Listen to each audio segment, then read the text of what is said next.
It's the 15th of December 1941, and we're in a frozen apartment on Nevsky Prospect in the heart of Leningrad, where a young teacher named Elena Skurjabina is doing her best to stay alive as she's repeatedly tormented by the rhythmic ticking of her metronome, which echoes through the empty streets with a menacing consistency. In normal times, this routine sound, which marks musical tempo, would be mere background noise, but these are not normal times. Skurjabina and her neighbors are starving, frostbitten, desperate, and vulnerable. With all this on their plate, the ticking away of the metronome is enough to drive the citizens mad. One of her neighbors starts chewing on leather book bindings before her swollen gums begin bleeding onto the frozen floor. Another believes she's preparing dinner for her family and finds herself locked in conversation with a wooden chair about rationing bread. The chattering and moaning would usually echo through the building, but thanks to the persistent ticking of the metronome, broadcasting over the city's loudspeakers, they maintain a semblance of hope, not surrender. Not yet, at least. See, this ticking isn't coming from a music room or from a conservatory in the city. Instead, it's coming from a series of loudspeakers that the authorities have installed all around the besieged city. Although a cryptic message to us, for the citizens trapped inside Leningrad, the meaning could not be clearer. Life goes on, culture survives, the city endures. It's been only 3 months since the siege of Leningrad commenced on the 8th of September 1941. But by now, it's already become the longest and most devastating siege in modern history, and it's about to get far worse for the trapped civilians. It's a nightmare which will claim over 1 million lives in some of the most unimaginably brutal and tragically senseless ways possible. Some quietly starved to death after weeks surviving on wallpaper paste and sawdust bread. Others are murdered savagely, killed for a crust of bread or a scrap of meat in pitch-black cellars under the frozen city. None of this is lost on Skurjabina, who now ponders the coming months of horror, as she is tormented by the monotonous tick, second by second. But to make certain that hope is never fully extinguished, the ticking of the metronome is interrupted every few minutes, and a voice rings through the pied to encourage Skurjabina and her starving comrades. This is Leningrad speaking. The city lives. The city fights. Every beat means we're still here. We will not surrender. This is the story of the siege of Leningrad. On the 22nd of June 1941, Adolf Hitler launched Operation Barbarossa, an enormous invasion into Soviet Russia with the intention of completely knocking the USSR off the map. The plan was to establish a vast Eastern European frontier for the Third Reich to occupy. This would allow Germany unprecedented access to agricultural supplies, but most importantly, oil with which to feed her ravenous war machine. Adolf Hitler and Joseph Stalin had actually signed a non-aggression pact in 1939. So the invasion itself was a tremendous shock to the Soviet Union, an advantage that Hitler was hoping to press home in order to wrap up the fight before the Russians had a chance to get their act together. To quote the Führer directly, "You only have to kick in the door and the whole rotten structure will come crashing down." And if you were watching from the sidelines, the opening events seemed to prove Hitler right. The further the Germans pushed into the Soviet Union, the more the Russian resistance withered away, and countless civilians suddenly found themselves under occupation by a foreign force, which considered Slavs and other Eastern Europeans to be untermenschen or lesser people. Tens of thousands of civilians were summarily executed by their German occupiers and those behind the line on. The Soviet side suddenly began to harden their resolve in response to the brutality. By early September 1941, Army Group North under Field Marshal Wilhelm Ritter von Lieb had advanced to within artillery range of Leningrad, the Soviet Union's second largest city and the cradle of the Bolshevik Revolution. Hitler had originally planned to capture the city through direct assault, but by late August he had changed his mind. Rather than waste German lives in brutal urban combat, he would simply starve the city into submission. To quote Hitler directly, "We have no interest in preserving even part of the population of this large city." The plan was as simple as it was monstrous. Encircle Leningrad completely, cut off all supply routes, and wait for hunger and disease to do what bullets and bombs could not. On September 8, 1941, German forces captured the town of Schlüsselburg, severing the last land route into Leningrad. The siege had begun. Nearly 3 million people were now trapped inside the city, 2.5 million civilians and around 500,000 soldiers.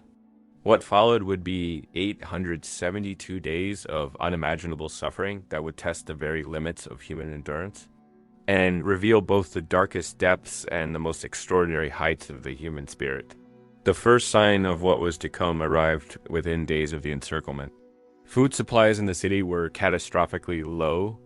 The authorities had stockpiled enough grain for only 35 days, enough meat for 33 days, and enough fats for just 7 days. On September 12th, the Badayev food warehouses, containing much of the city's remaining supplies, were destroyed in a German bombing raid. The sweet smell of burning sugar would haunt the city for weeks as residents scraped caramelized earth from the bomb craters to eat. By November, the official daily bread ration had been reduced to just 250 grams for workers and 125 grams for everyone else, including children. This wasn't real bread, but a mixture of sawdust, cellulose, cottonseed cake, and whatever grain could be found. A Soviet diarist named Lydia Ginsburg would write, "The bread was black, sticky, and tasted of nothing but hunger itself." As winter set in and temperatures plummeted to minus 30 degrees Celsius, the true horror began to unfold. With no fuel for heating and minimal electricity, people began burning furniture, books, and anything combustible to stay warm. Water pipes froze and burst, forcing residents to venture outside to collect snow and ice while under constant threat of German artillery bombardment. The city's population began to die at an unprecedented rate. In December 1941 alone, over 50,000 people perished from starvation and cold. Bodies accumulated in apartments, on streets, and in courtyards. Families were too weak to bury their dead, and the ground was too frozen to dig graves anyway. The city organized special brigades to collect corpses, stacking them like cordwood in mass graves. It was during these darkest months that some residents turned to the unthinkable. Cases of cannibalism began to emerge as people consumed the flesh of the dead to survive.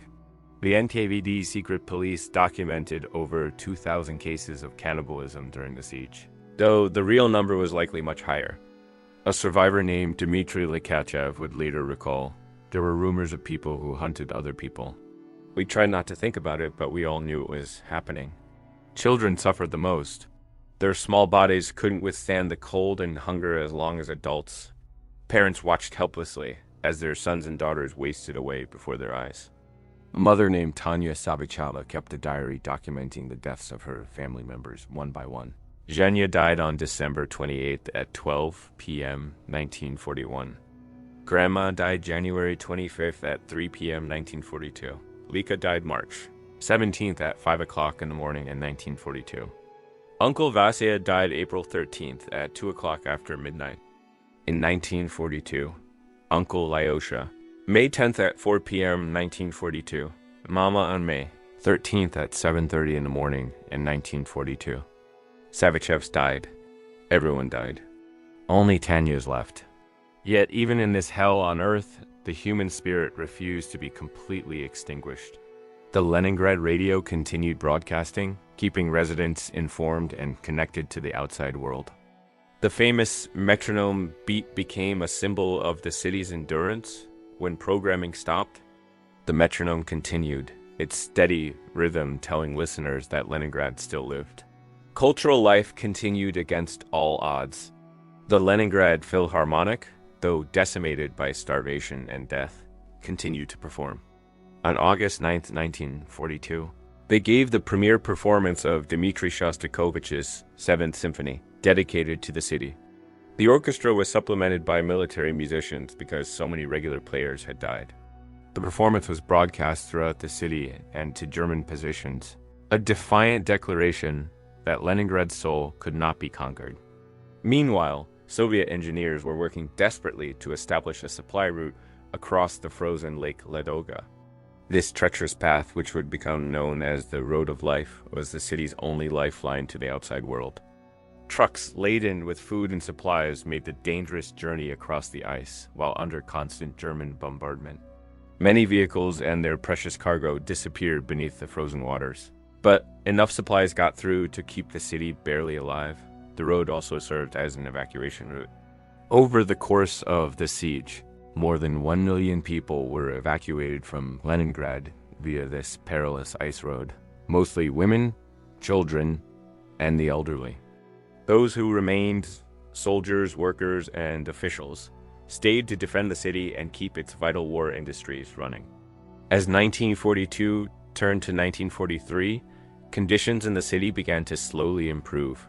The supply situation stabilized somewhat, and the death rate, while still horrific, began to decline from its winter peak. Soviet forces launched several attempts to break the siege, each costly in lives but gradually wearing down German strength. Finally, on January 18, 1943, after 16 months of complete encirclement, Soviet forces managed to open a narrow land corridor to the city. The siege was partially broken, though German artillery could still target the supply route. It would be another year before the siege was fully lifted on January 27, 1944. When the siege finally ended after 872 days, the human cost was staggering. Conservative estimates put the civilian death toll at 800,000, though many historians believe the true figure exceeds 1 million. The vast majority died not from enemy action, but from starvation, cold, and disease. Entire families disappeared. Whole apartment buildings emptied, and entire generations were wiped out. But Leningrad had survived. The city that Hitler had planned to erase from the map had endured the longest siege in modern history.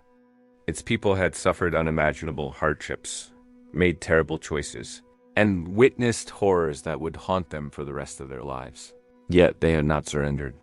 The siege of Leningrad stands as both a testament to human resilience and a stark reminder of war's capacity for cruelty. Yet they had not surrendered. The siege of Leningrad stands as both a testament to human resilience and a stark reminder of war's capacity for cruelty. In the frozen apartments and empty streets where the metronome once ticked, survivors would rebuild their lives and their city.